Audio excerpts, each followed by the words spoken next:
Hi disciples, today we're learning the second part of rubbing it in. The part we're learning today sounds like this.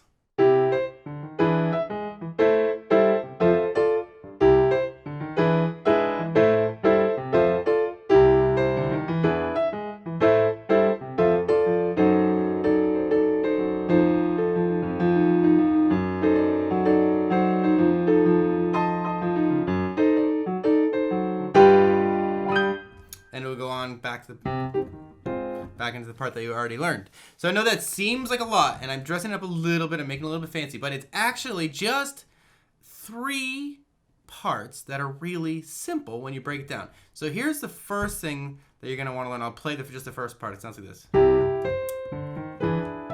That's it. Just that. So here's what it is. In your right hand, you're going to be playing an E and a G. And then your pinky is going to be finishing with a C. So you're playing a C chord here, an inverted C chord. Okay, but you're playing the E and the G first. So you can go ahead and do that. Okay, now as soon as you play that C with your pinky, you kind of want to think about almost like rolling your hand like this and really relaxed. What ends up happening is your hand can get ready to do the next move. Okay, so you've got the E and the G and the C, and you kind of roll and like relax your fingers like this so that your 3 finger here is playing a B, your 2 finger is playing this G sharp, and you've got your thumb playing an E and a D. So I hope that your hand can reach all that. And this is going to be a little bit weird because this is a very unconventional way to play the piano, but I don't really care. With your thumb, you're going to slide under here and grab 2 notes at the same time. Okay? And then you're going to finish with your pinky on an E. So you're getting that bounce, bounce, bounce, bounce sort of a thing going on there. So just get those first 2 moves there, the E and the G to the C, and then these 4 notes, this D and the E with your thumb, and the G sharp and the B, and all that's together, and then you finish with a high E. Now if that's too much of a stretch for your hand, you can kind of bounce instead of sort of figuring like that, you can jump up a little bit, okay? So you've got... Now, while your right hand is doing that, your left hand is going to do this. You're going to play octaves, C octaves, okay, with your thumb and your pinky. If you can't play octaves, just play one. Play the higher octave, okay? And then you're going to bring your 3 finger over, and you're going to play a D. But instead of sort of just crossing it over like flat like this, you kind of want to think about it being vertical. And you're going to do this. So you've got a D, D sharp, E. So C, D, D sharp, E. And all together, fast, left hand sounds like this. So it's kind of fast. Boom, ba-da-dum. Now watch what happens when I slowly bring those 2 parts together.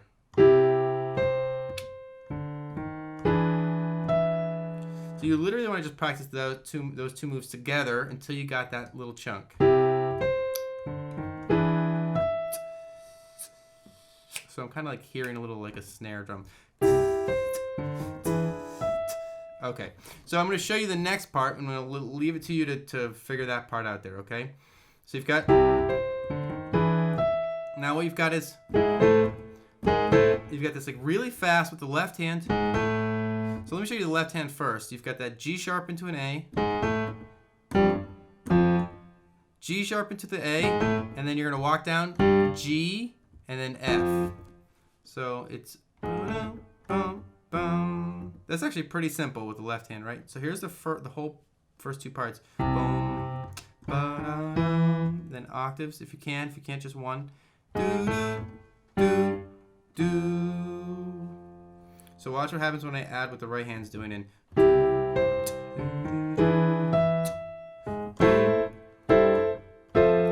Hopefully you're watching the left hand when that happened. I'll do it one more time. Watch the left hand.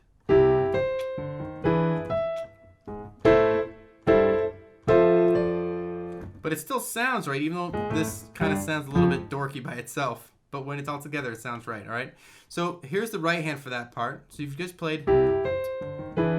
Then as soon as you hit that A with the left hand, boom, boom, you're going to play an A minor chord, all right?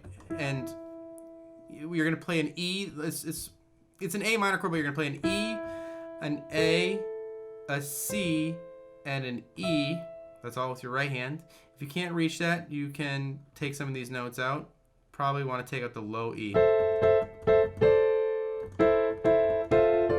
All right, so you're going to play that chord, that inverted A chord twice, and that's as you're going with the left hand, you're moving from that A to that G. So this A minor chord is over the G. And then when you get to the F here with your left hand, you're going to move your thumb up to an F here. Okay, so hopefully you saw that. You've been playing this A minor, and then the thumb moves up to an F, and the pinky then moves down to a D. So it's like 2 chords. And you'll notice that it gets faster between those last 2 changes as well. So you've got A minor, F major 7, F6. There's the F major 7, there's the F6. So here are those 2 parts. So now you basically know those 2 parts. You just have to put them together with your hands. So here are the first 2 chunks, all right?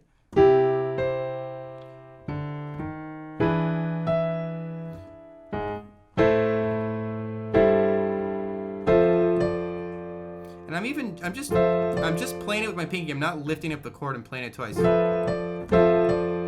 But it still kind of counts, all right? And then those are the first 2 of the 3 chunks you need to know for this part, which is awesome, because then you just repeat those 2 chunks. So watch, you repeat.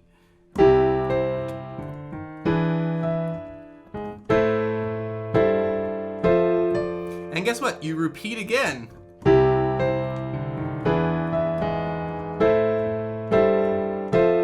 And now for the 3rd chunk, you're gonna slide your thumbs up, which are on these Fs, to F sharps, and you're gonna play this chord with your right hand. It's a D sharp, an A, a C, and another D sharp if you can read it.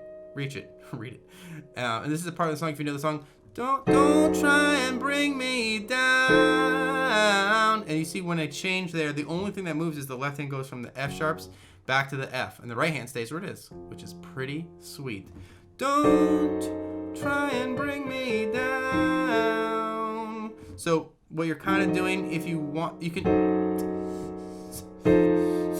keep it simple, you can just keep playing that chord while the left hand goes between the F sharp and the Fs. Don't you try and bring me down.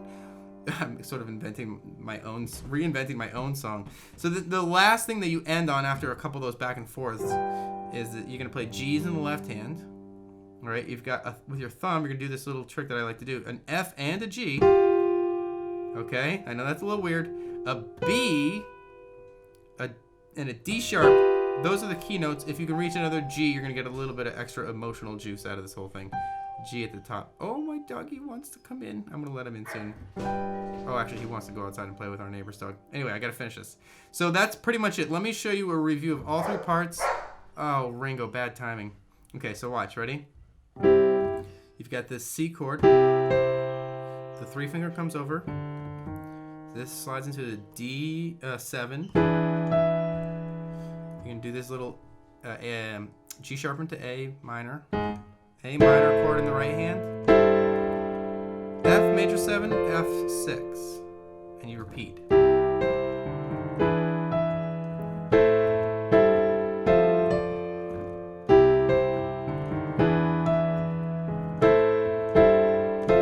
the 3rd chunk, you just play this chord with your right hand while you move up to the F sharps, and if you want, you can play the melody.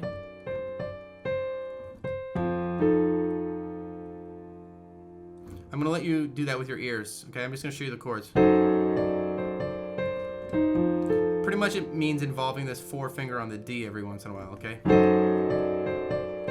And you just end on this chord. You've got G's in your left hand, F and G, B, D sharp, and another G if you can reach it.